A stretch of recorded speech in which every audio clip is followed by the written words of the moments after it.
On commence cette émission avec Anna Ribachevski, 25-12, 25-14, 25-15. Vous étiez un petit peu fâché ce soir, c'est allé très vite.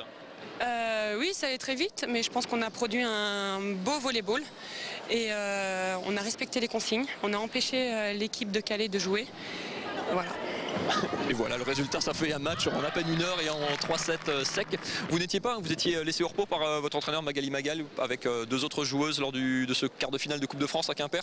C'était aussi, il y avait une réaction de l'équipe attendue, enfin, il y avait une défaite à effacer quelque part. Je pense que la défaite à Quimper, on doit en tirer des leçons et fallait montrer au public qui vient nombreux au Palais que Mulhouse était toujours là et que la défaite contre Quimper, c'était juste une mauvaise passe, quoi, un mauvais match. Et donc voilà, on est toujours là et on brille entre guillemets en championnat et on essaye de continuer. Quand on est dans un sport à haut niveau, comme vous l'êtes, une athlète de haut niveau, dans un sport collectif malgré tout, même si vous n'étiez pas sur ce match, il y avait la volonté aussi et pour l'équipe d'effacer ce résultat. Sincèrement, quand l'équipe est partie, j'avais un sentiment bizarre. Avant le match, j'ai envoyé des messages aux filles, j'ai téléphoné à Magali. J'avais un sentiment bizarre et c'est vrai que quand j'ai appris qu'on avait perdu, ça m'a fait un peu drôle, mais en même temps, c'était la Coupe de France. Il fallait faire un choix. On ne pouvait pas non plus jouer sur 3 tableaux. Il y a la Coupe d'Europe aussi, donc voilà.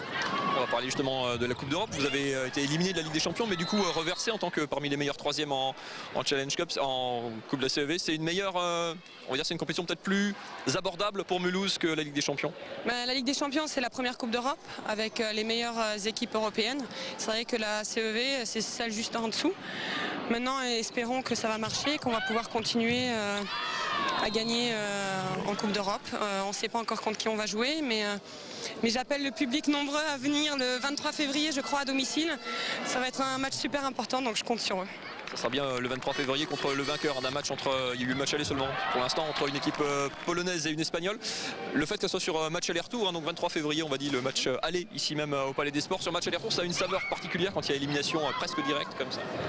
C'est vrai que voilà, il y a la pression, mais la pression elle est sur les 2 équipes. Donc il va falloir gérer ce match, bien travailler la vidéo, se préparer mentalement, techniquement, physiquement, et on va être au taquet. Voilà.